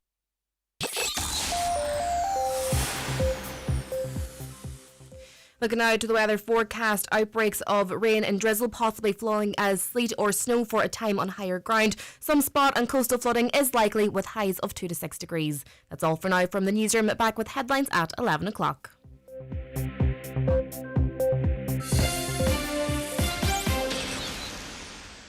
The obituary notices for this Wednesday morning, the 18th of February. The death has occurred of Monica Rogers, Kildrum Upper, Killay. Monica is being waked in the family home today. Funeral from there tomorrow at 10:30, going to All Saints Church, Newton Cunningham, for 11 o'clock Requiem Mass. Interment afterwards in the adjoining cemetery. The death has occurred of Tess Jordan, née McGinty, Donegal Town, formerly of Glenfin. Tessa's remains will repose at Tyrconnell Funeral Home, Drumrusk, Donegal Town, from 2 o'clock until 9 o'clock tomorrow. Requiem Mass in St Patrick's Church, Donegal Town, at 11:30 on Friday morning, with burial afterwards in Clár Graveyard. Family Flowers Only Please donations in lieu, if desired, to Donegal Community Hospital Patients Comfort Fund. Tessa's Requiem Mass can be viewed on mcn.live. The death has occurred of Pamela Pam Carr, née Nuttall, Tunban Fanad, formerly of St Breward, Bodmin, Cornwall, UK. Reposing at St Mary's Church, Fanavolti, in Fanad. A funeral service will be held at 1 o'clock this afternoon, with burial afterwards in the adjoining graveyard. Family Flowers Only Please donations in lieu, if desired, to Odyssey Donald Patients Comfort Fund, care of McAteer Funeral Directors. The Mass will be recorded and shared via the McAteer Funeral Directors Facebook page later today. The death has occurred of Margaret Martin, Bunnington, Glenvar. Reposing at her residence in Glenvar, Funeral arriving at St Mary's Star of the Sea Church, Glenvar, tomorrow afternoon at 2 o'clock for Requiem Mass, followed by burial in Glenvar Cemetery. Rosary tonight at 9. All inquiries, please, to Dunleavy Funeral Directors. The death has taken place of Sally McGrory, née McCollum, Newtown, Rathmullen, reposing at her home today from 11 a.m. to 10 p.m. Requiem Mass tomorrow morning at 11 in St Catherine's Church, Auchterlin. Burial afterwards in Rathmullen Cemetery. Family time, please, on the morning of the funeral. Family flowers only, donations in lieu if desired, to Archview Lodge Residents Comfort Fund, care of any family member. The death has taken place of Paddy Mullen, 22 Woodbrook Village, Omagh, formerly of Church Street, Strabane, reposing at his home. Funeral from there tomorrow morning at 10 o'clock for Requiem Mass in Sacred Heart Church, Plumbridge at 11. Interment afterwards in the adjoining cemetery. Family time, please, from 10 p.m. tonight and before the funeral tomorrow. And the death has occurred of Joe McGrath, Speenog, Burt. Joe's remains are reposing at his late residence. Removal from there tomorrow morning at 10:30, going to St Angus's Church, Burt, for 11 o'clock Requiem Mass, followed by interment in Burt Cemetery. The Requiem Mass can be viewed on churchservices.tv. Family time, please, from 11 o'clock tonight and before the funeral tomorrow. For family information and more details regarding wakes and funerals, please go to highlandradio.com.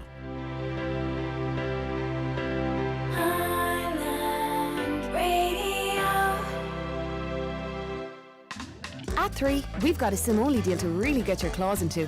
Unlimited data and calls, and rewards like pre-sale access to Ireland's biggest gigs with 3+. All from just €20 a month. Switch to 3 today for a better connected life. Subject to direct debit, 12-month minimum term and annual price increase. Available to new customers joining 3 and 3 SIM core plan. Your viewpoint, your region, your show. The Greg Hughes Show. So we've been covering these cuts to SNAs, and yesterday the Minister for Education and Youth, Hildegard Naughton, announced a pause to the review of special needs assistance allocations following concerns raised by parents and schools. The spokesperson for the Minister confirmed that all review changes, including those who've already received letters regarding any reductions, have been paused pending the outcome of engagement on the issue. One of the parents we spoke to on this issue was Janice.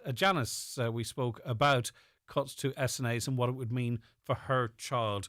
A respite, a reprieve, Janice, I suppose, is what we could describe it as.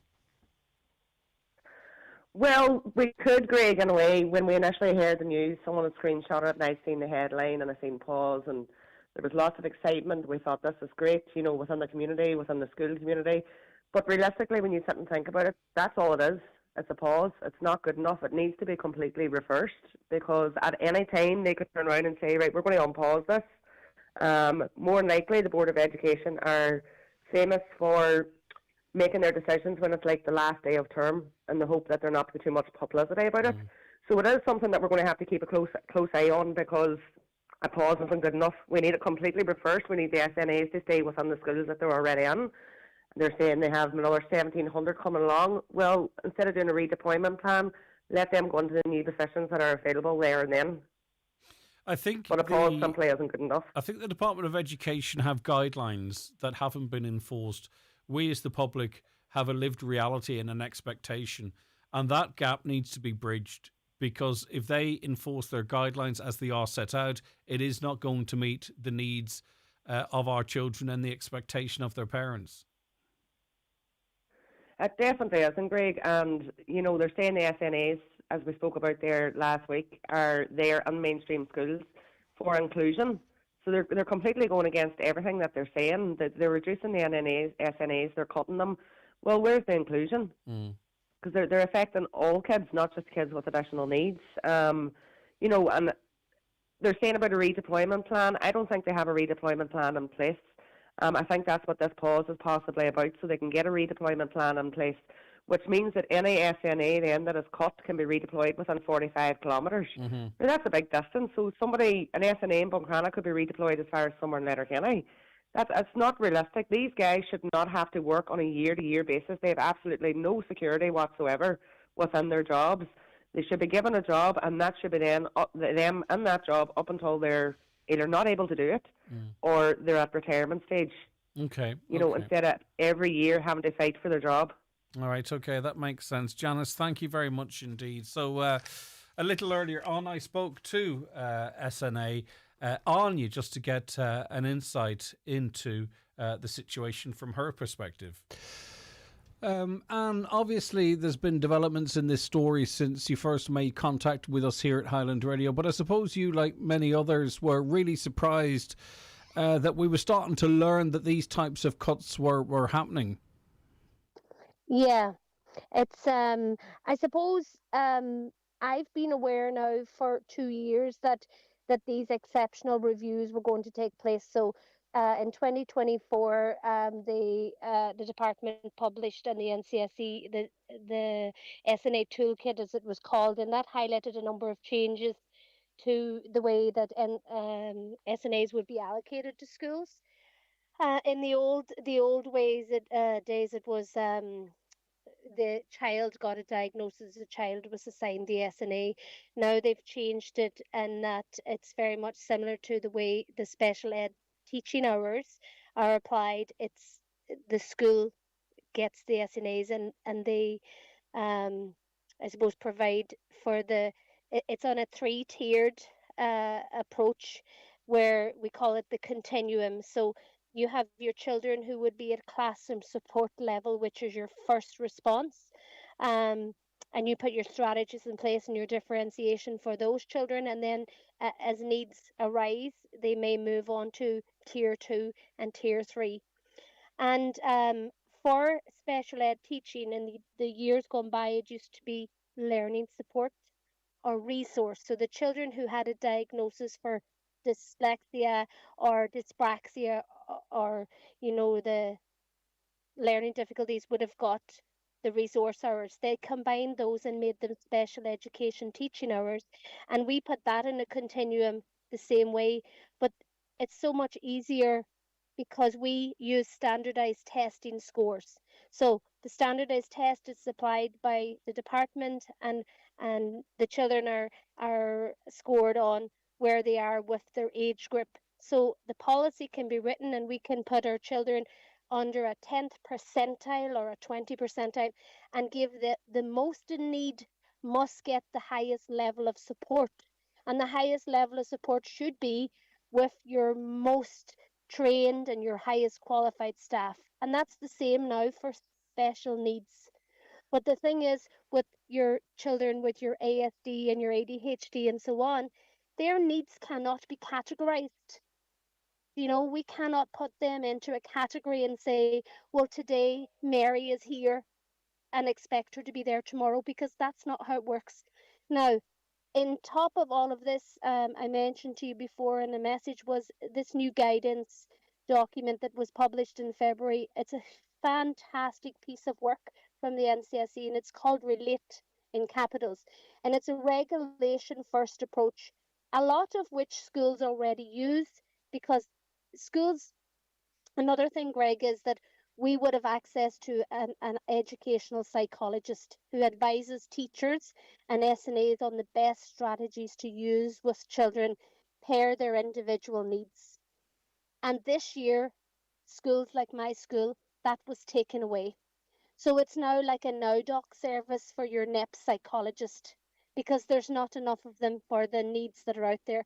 So if I have a child who I want support with, say, the strategies I'm using on my tier 1 aren't working and I want further, I have to log that call in, and then somebody might call me back 3 weeks later. Do you see, there's so much going on here, Greg, that a lot of people don't understand. I think listening to you describe it, it's so complex and almost overly engineered, and this in the context too of when we were expecting in the last budget announcement, the budget for this year, hundreds and hundreds of additional SNAs on a very sort of outside of the knowledge circle approach. You'd think, well, where's the problem here? But listening to you describing it, it's incredibly overcomplicated. It really is, and I said this in my letter to Charlie McConlogue that I sent away last week. We need clarity. The other thing is the circulars relate back to the 2014 to the original SNA advice, and it states that there's 10 primary care needs, but they're very broad. They're so broad, and the number 5, I think it is behaviour. We are being told now, and this is a time when there's huge rise in behaviours of concern, as we call them, that the NCSE do not want to hear about behaviours. That is the words that I heard from those in power. They don't want to support us until we can prove that we've used this Relate document that just came out in February, and schools, like I happened to do a course in the summer when I was off, and it was titled Behaviours of Concern. When I went into it, I realised this was something my whole school, every teacher in Ireland should know about, but the department did not communicate that to schools. Like, this is far bigger than our new curriculum, in my opinion, because it permeates everything.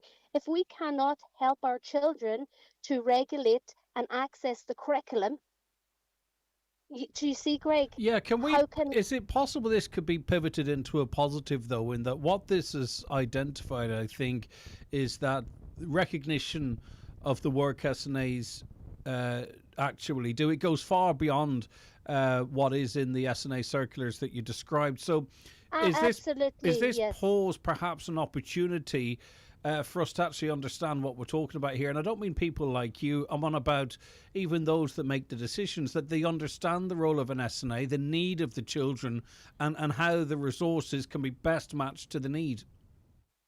I honestly think, Greg, what a big part of what's come out now, what everybody is starting to see and realise is the bureaucracy is there and everything is shoved down to schools. But they need to come down to our level and see exactly on the ground what is involved in that job. Do you know, we have SNAs in our classrooms that teachers will say they could not do without. You know, when one of my SNAs has 10-minute lunch break if she's lucky, because she has 4 in her room. She has to try and get to another room. And yes, you're right. We couldn't survive without our SNAs. These are adults who are highly skilled and qualified, and the children have, there's a big talk now about that one trusted adult.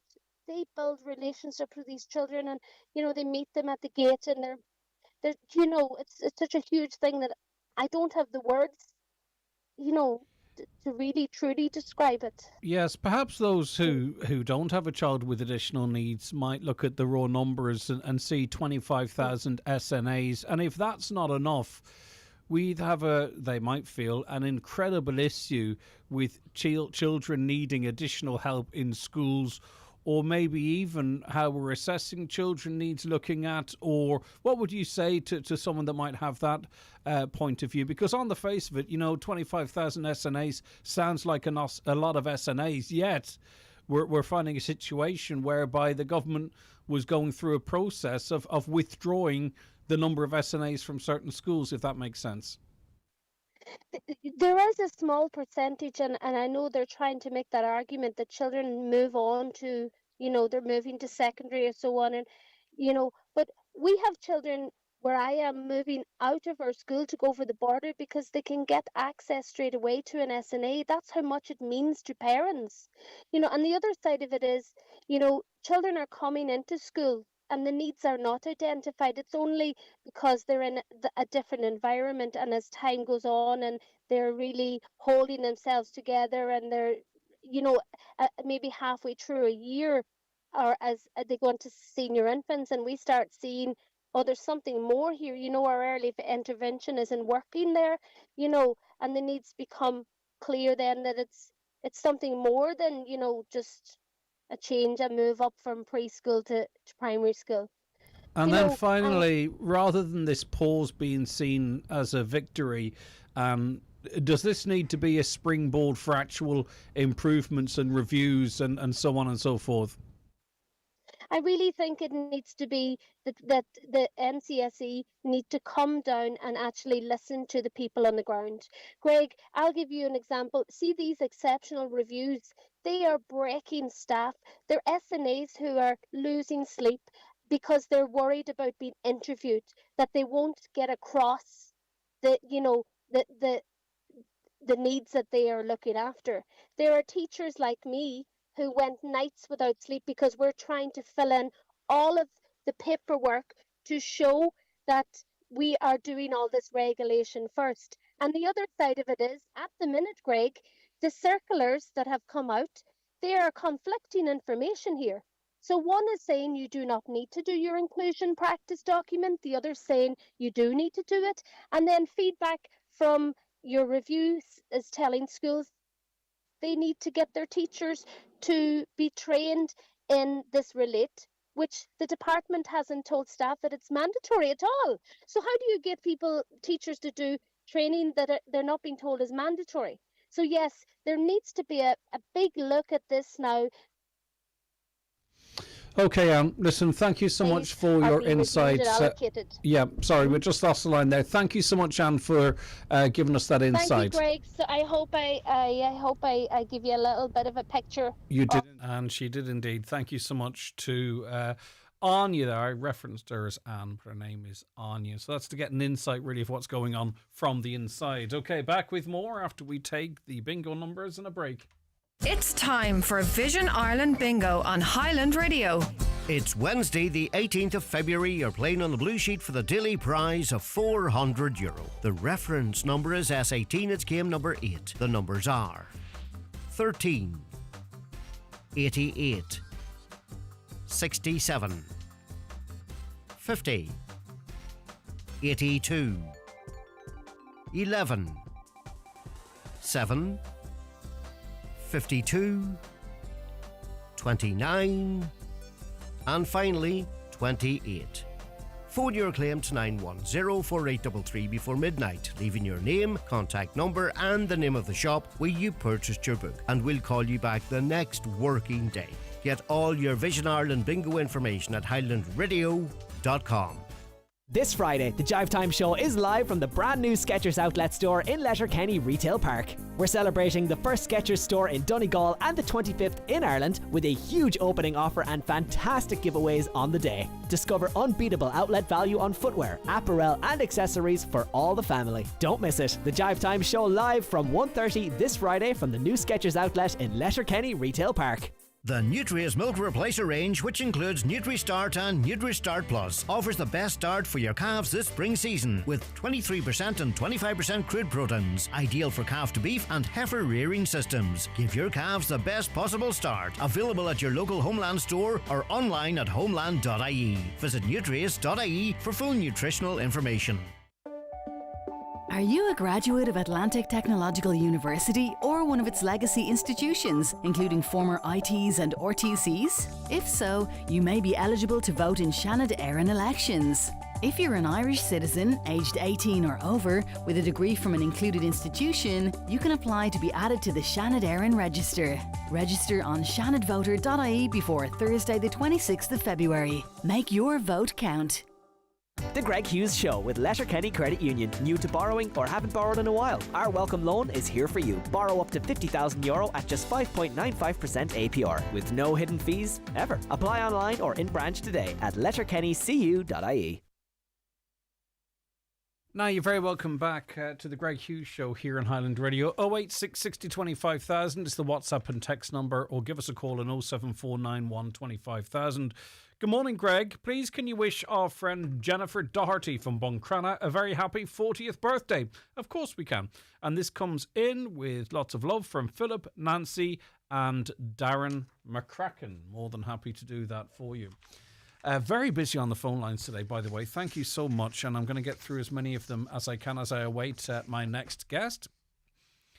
Hi there. Call out to the person who lost their armchair recently between Omicron and just after the Sledrin Crossroads. where the forest used to be. The chair has been lying at the side of the road in the scrub bushes and plain for all to see passing, including locals and tourists. An eyesore. We know who put the chair there, and we're giving you a chance to remove it before further action is taken. Do the right thing. Thanks in advance. Waiting, but not patiently. Sooner done would be best, they say. Hi, Greg. Regional road between Newton and St Johnston is a disgrace. In a disgraceful state. All hauliers from South Inishowen using the route to Dublin. That comes in from Oisin. Yes, indeed, we've had that one come up before, so that's not brand new. That means what I'm saying effectively. So you're not on your own with your concerns there. Right, Mary Coyle is manager of Donegal Cancer Flights and Services and joins me on the programme now. Thank you very much for your time, Mary. Good morning, Greg. How are you? I'm doing good. Now, I suppose really maybe a sign of what could be to come. It doesn't happen that often under the current contract, but the flight from Donegal to Dublin, 7:55 this morning, cancelled, and this has impacted a number of cancer patients. Yeah, I suppose it is. We can see how, I know this is due to weather and we can never predict what the weather is going to throw at us, but it's just a good example of the confidence that people will lose in this service, because if we were waiting for a flight to come from Dublin this morning, under the new schedule, it is a massive worry for patients trying to get to Dublin if that doesn't come, and then we will have no lunchtime flight to rely on. But on a morning like today, we have patients that once they watch the weather and once they realise that the weather is not going to be in their favour, they will make alternative arrangements or they will push their appointments out. So that's what we need to prevent. We can't be letting this happening, because I know that if the flight doesn't go out due to weather, there is a bus, but there lies the problem. It is too much for cancer patients to be using a 4-hour bus journey. Plus, by the time the bus would arrive up there, they will have missed their appointments. Since the last time I spoke to you, a meeting with the minister has been agreed. You're going to meet with them on the 24th. And I suggest that I hope the minister and his advisors and public representatives have him fully briefed of where we're at before this meeting, because we can't surely have this as a starting point where he's in listening mode and then begins maybe to look at things. You know, all the info is out there. He knows what the crack is. Absolutely. He needs to be coming. He needs to be coming to the meeting on the 24th with a solution or complete honesty. Absolutely. And that's what we need, Greg. We're not going up to Dublin again. We are busy people as well. We all have jobs at home. We're not going up to Dublin to rehash what we said the other day when we were up. We spent about 3 hours with the officials. We covered every avenue that we could. We are going up now. As you say, we're looking for solutions. You will have seen that the Minister for Health, we wrote to the Minister for Health. She came out yesterday looking way down, obviously a number of years at having a centre of excellence here in Donegal. But for now, we need a solution. We need to be told on Tuesday when we go up there, this is the way ahead. This is what we've done so far. And this is the solution to the problem. That's what we're looking for on Tuesday. The fight is for a retention. It's not for anything additional. It is for a continuance of the survey, the service that, hey, nothing is perfect, but it has serviced the needs. This is a public service obligation. The 18 million euro of tax money, taxpayers' money on the table here. The reality is we know phantom flights on the way up. It's not just about the health. It's about tourism. It's about golfers. It's about people returning from abroad. This is how you responsibly spend taxpayers' money and provide a public service. And absolutely. And it's actually, it's actually more money. It's 20 million euro. Like there's quite a sizable amount there, and 21 years we have had this service, 21 years, and they decide without consultation that they're going to take some of this service away. And you're right, it's not just about the patients, it is about the people of Donegal. It's about tourism, it's about work, it's about students, it's about everybody, and we have seen it is unbelievable, the amount of people that are coming in behind us. It's unbelievable. We have businesses, we have at this stage, we have over 20,000 signed that petition. Surely they must hear this. Surely they have to see the importance of this. But what is critical for me, and it actually literally talks to what you've just said there, is an understanding of what we're actually talking about here. So you've been questioned on the national media. Sure, there's a flight in the morning, a flight in the evening. What else do you want? We heard the Taoiseach reference this in the Dáil. But not actually talk to the reality of not just cancer patients. We spoke to a family of a 15-year-old that needs regular treatment in Dublin. The key thing, sorry for me, is, and I'm rambling, is that the ministers and their officials understand what we're talking about. That understand what we're talking about and what this means to many hundreds of people and their support network. It's not about, we're from Donegal and we fancy this. This is about what we need to have something close to equal access to healthcare. And unless they get that and they get the stories and understand the heartache and the hardship, I don't trust them to make the right decision. Yeah, and it when we went to Dublin last week, we had 2 patient voices with them. So they heard about, the difficulties that these patients face. So it is for us now, Greg, it is definitely about action. We need to see what they're going to do. They will have had a week to obviously meet with the airline, to sit down with the officials, and they must have a way forward for this now. I must say, when I listened to what the Taoiseach said yesterday, he acknowledged the problem, he acknowledged the anger, but it's not enough. It really isn't enough. It's time that they sat down, sorted the problem, and let us all get back to what we have to do, our jobs, and for them to give us, exactly as you said earlier, give us just the service that we had. We're not asking for any more. We're just asking if the minister says to you, I understand what you're saying, I'm very sympathetic to what you are saying, we are going to continuously review this, we'll return to this in 3 months, what would you say to him if he says that to you? I think if he says that to us, I think unless the airline is on board for a start, a review is pointless. There is no point in carrying out a review. No review is going to show the money that people spend if they have to go to Dublin and stay overnight. No review is going to show the anguish that these people have to go through if they're sitting waiting for flights, wondering whether it comes in or not.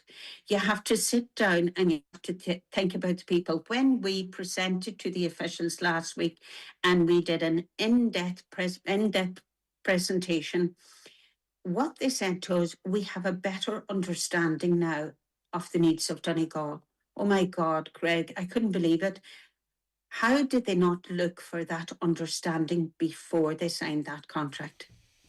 And maybe I can't understand it either. And it's the first question I've been asking right from the beginning and failing to get a response. And also and I know this seems like a gotcha, but maybe it is time that Darragh O'Brien or even one of his high-ranking officials start the morning off in the house of that family of the 15-year-old who's been travelling for treatment for 4 years to Dublin in the car and see if they get to the border before they have to stop to take a break or what have you, and sit in that car for the 4.5, 5, 6 hours, depending on stops, potentially miss that appointment and then get back in the car and come back up the way.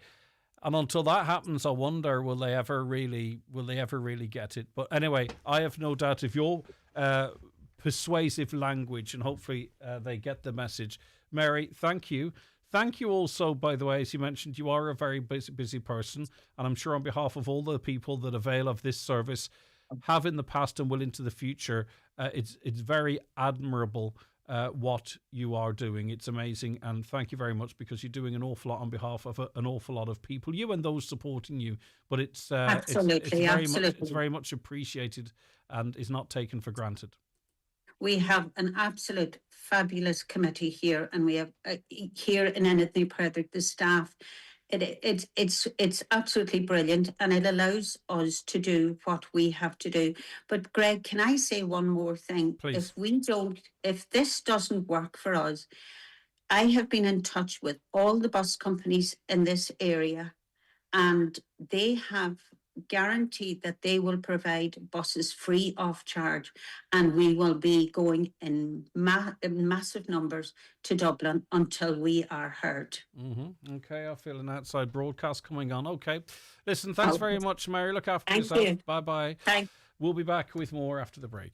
The Greg Hughes Show with Letterkenny Credit Union, offering flexible mortgages up to €600,000 with no hidden fees or charges. Whether you're buying your dream home or thinking of switching your mortgage, make the move to your local, trusted credit union. Learn more at letterkennycu.ie. My home is my castle. My sing in the shower place, or work in my undies place. My pizza for breakfast, cornflakes for dinner place. My home is my me place. With AXA Home Insurance, you can protect the place where you can truly be yourself and get 24-hour emergency home assistance as standard. Get a quote online or call into your local branch. AXA. Know you can. Policy terms and conditions apply. AXA Insurance Stock is regulated by the Central Bank of Ireland. A laptop with great power, brilliant performance and premium sound, all for just €429.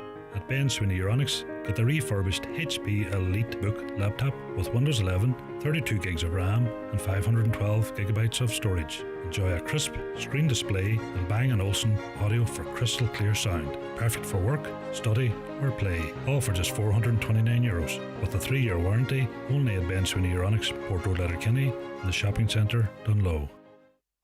Here, would you look at Eco Enda? He's only after going and getting himself one of the new Skoda EVs. First he went vegan, then he got solar panels, now this. Yeah, sure, he'd buy anything as long as he can get a grant for it. Must be from that county beside Monaghan. The new fully electric Skoda range. The kind of cars that get the neighbours talking. But only if you're quick. Check availability at skoda.ie. Skoda, let's explore.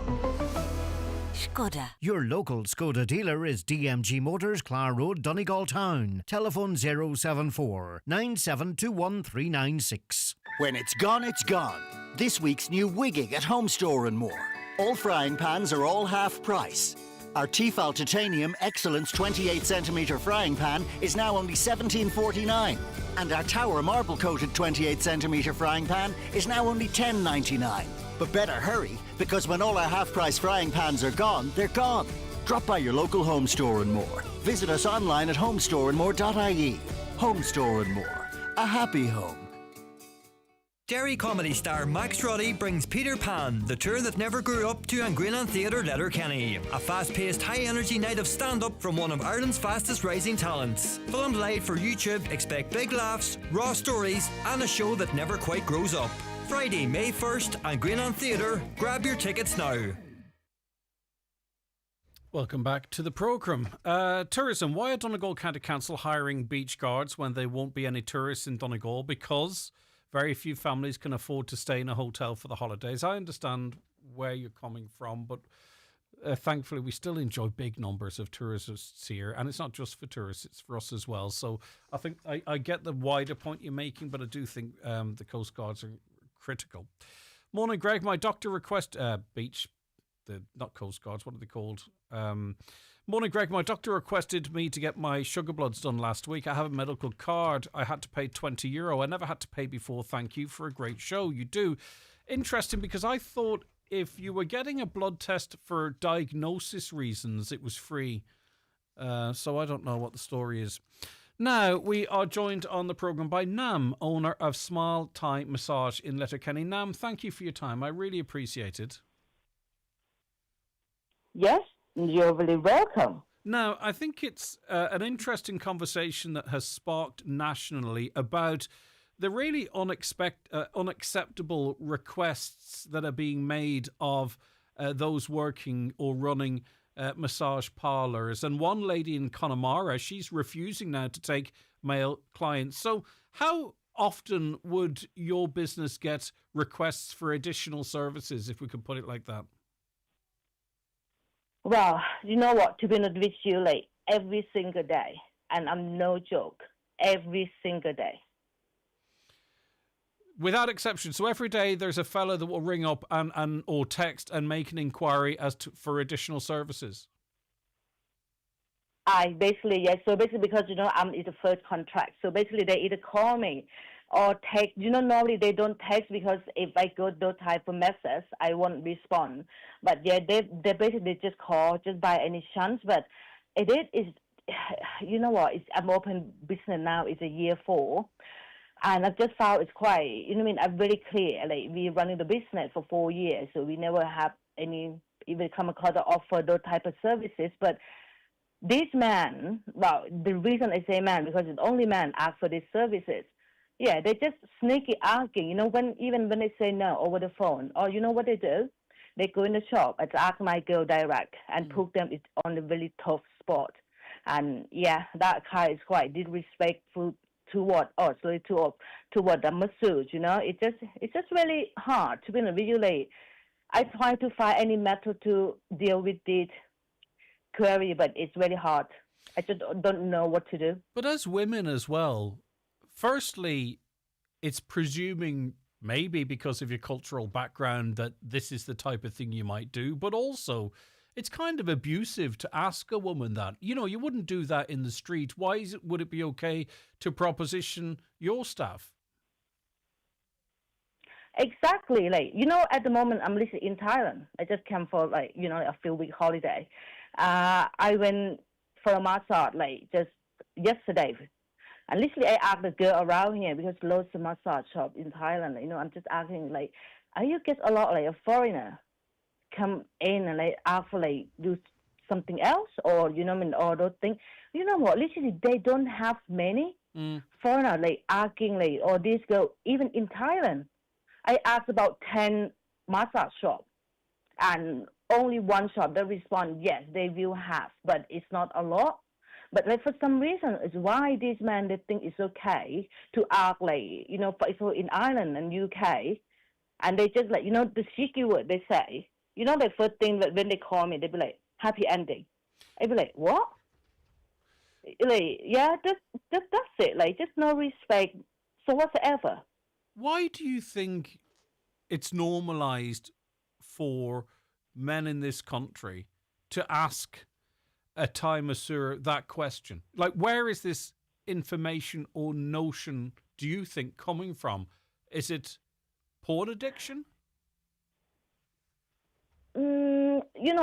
I literally been looking into it myself because I don't even know about this industry much until I opened the business. Apparently, Thailand, I know, a lot of people, when you talk about Thailand, you talk about massage, Muay Thai or something like that. But when they came over here, they only go to the places for example, Pattaya. And this Pattaya is well known for the sex worker, the red zone, all of that. And people think the whole Thailand is just the Pattaya. But if you go to those places, that's what they do. That's what they offer, and it's really high percentage. There's a lot of tourists come here and they go to Pattaya, go to Phuket, and those places. I don't want to assuming, but I believe they probably have some places that offer things like this. But then again, from my own experience, I think this type of man, they arguing the Thai massage or the Thai masseuse. I don't want to sound harsh or disrespectful toward the Irish or the British or whatever, but I think they just look down on those girls. Honestly, they think it's easier. I have the girl call me, now you need to come in because I can't deal with it. So basically, this guy refused to leave the shop, and he just, to say, I have money. Why can't you do it for me? And and then they pass a comment. It's like, I know you need this money. Wow. For your family or something like that. I'm just felt it's quite okay. All right. And I just literally have no comment. I'm just like, please just leave. And this literally happened in Letterkenny. Do you think it's older men, younger men, single men, married men, men in a relationship, or all types of men that be seeking these services? All type of men, yes. Believe me or not. All type of men. Married, it does matter in single, they relationships. married, but yep, it does matter. But it's more like, from what, well, I believe it's like the man over 40, like, like they're married. Yeah, they even say themselves, I'm married. Wow. Yeah, they just say like that. It's no shame. Yeah, and I mean, you also have, firstly, you are perfectly entitled to not be disrespected. So the presumption that you might do something like this. But I do, as a business owner, I do particularly then feel sorry for your staff, especially in that situation where they had to call you in and that man was quite insistent. No one should have to experience that in the workplace. I don't care if you're a masseur, work in IT or clean windows. You should be able to go about your everyday work and be treated as a professional.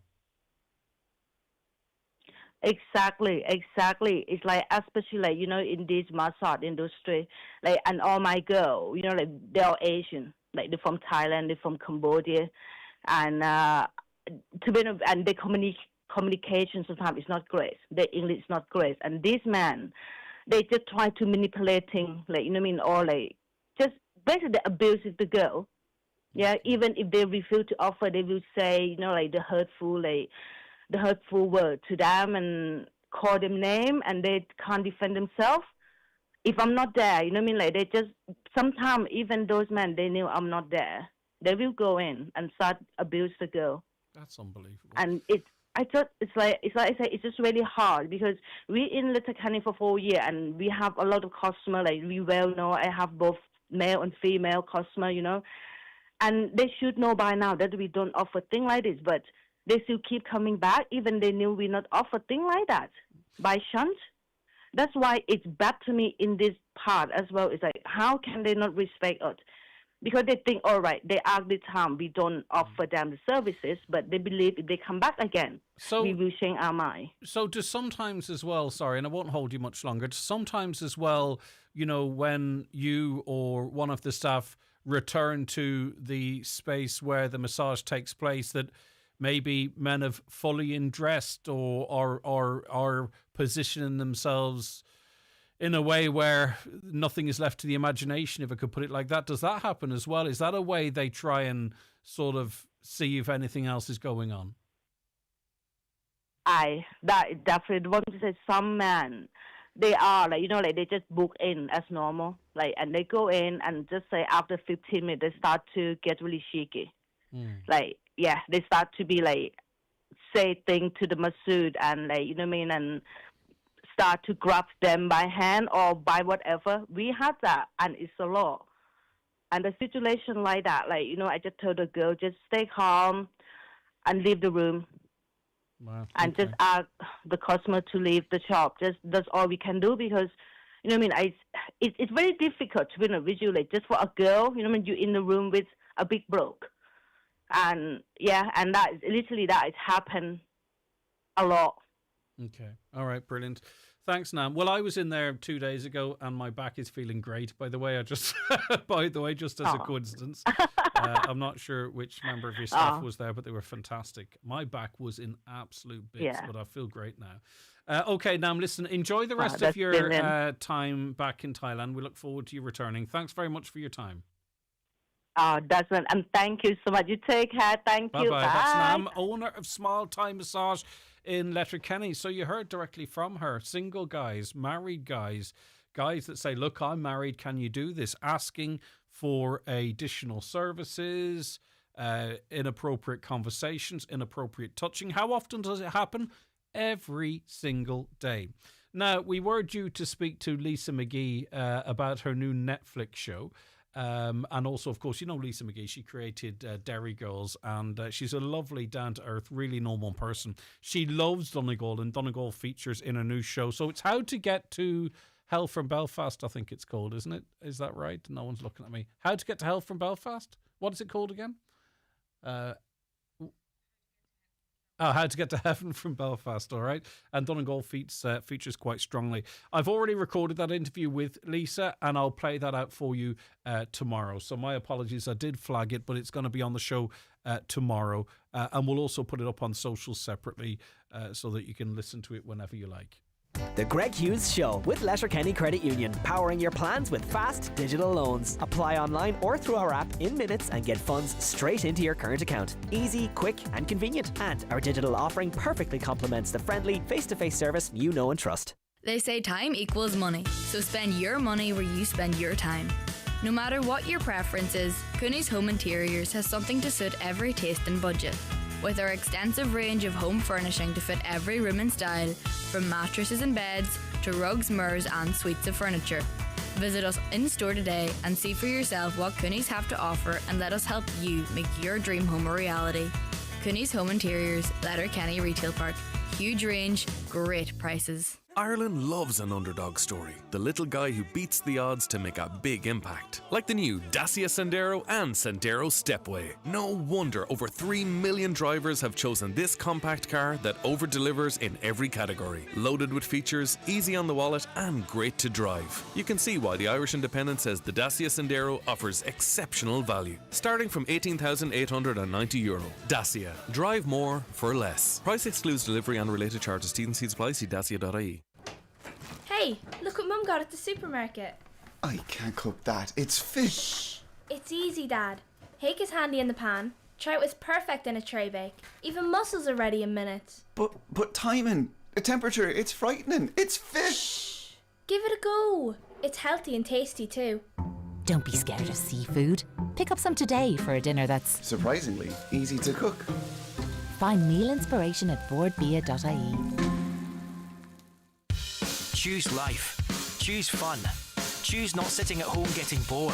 Choose something better. Something really fun. Choose Fundamania. Coming to the Brunswick Movie Bowl from February 28th. Choose regular, junior or family wristbands and enjoy some of Europe's top thrill rides. Choose fun for all ages. The legendary Fundamania event until March 22nd. For times and tickets, see fundamania.co.uk. Highland Radio weather updates with McElhenney's. Looking for the perfect outfit for an upcoming event? We have new occasion wear styles arriving every week. Visit us in Ballybuffet or shop online at mcelhenneys.com. So, wet and breezy this morning with widespread outbreaks of rain and drizzle, possibly falling as sleet or snow for a time on higher ground. In some places, already saturated ground, together with strong onshore winds coinciding with high tides, means that some spot and coastal flooding is likely. Temperatures of 2 to 6 degrees, winds moderate to fresh. Tonight, turning drier overnight as the rain and drizzle becomes lighter and patchier. A cold night with lows of 0 to 3 degrees in light to moderate and occasionally fresh east to southeast winds. A caller says on the roads, 2.5 million for the 10T project.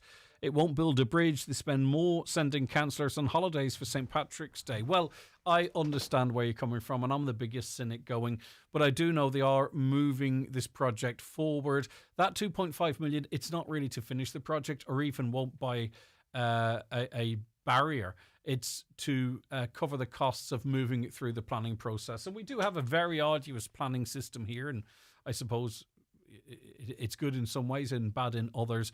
I think continued funding from the TII shows a commitment to that road, which would make you feel that maybe it is going to happen. On the issue of smoking, hi Greg, as regards stopping smoking, I was a smoker for years and I tried everything to stop and it didn't work. But then one day I just decided to take one day at a time and willpower won.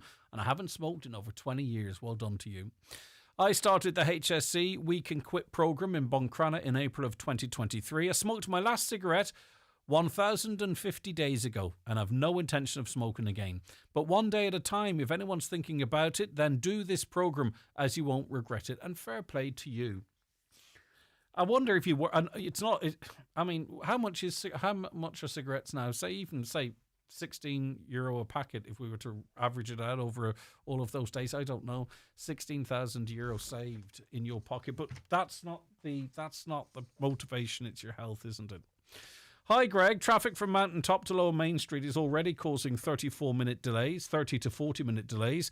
And with the new building besides Optum Roundabout, hospital expansion and upcoming veterinary college and ATU projects, congestion will only worsen. With millions of funding allocated for the road network, are proactive measures being discussed now to prevent a long-term traffic crisis? Thanks, Anil. Well, narrow the roads. That's a good plan, isn't it? With all this development work that's ongoing, narrow the roads.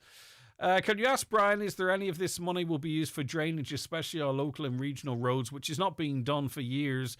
No good tarring roads, and a few days later it's washed away with water, which has roads destroyed, and also very treacherous with frost. All councils need to appoint someone also to check where all the water is coming from. Thank you so much for listening. Thank you really so much for all of your comments. It's very much appreciated.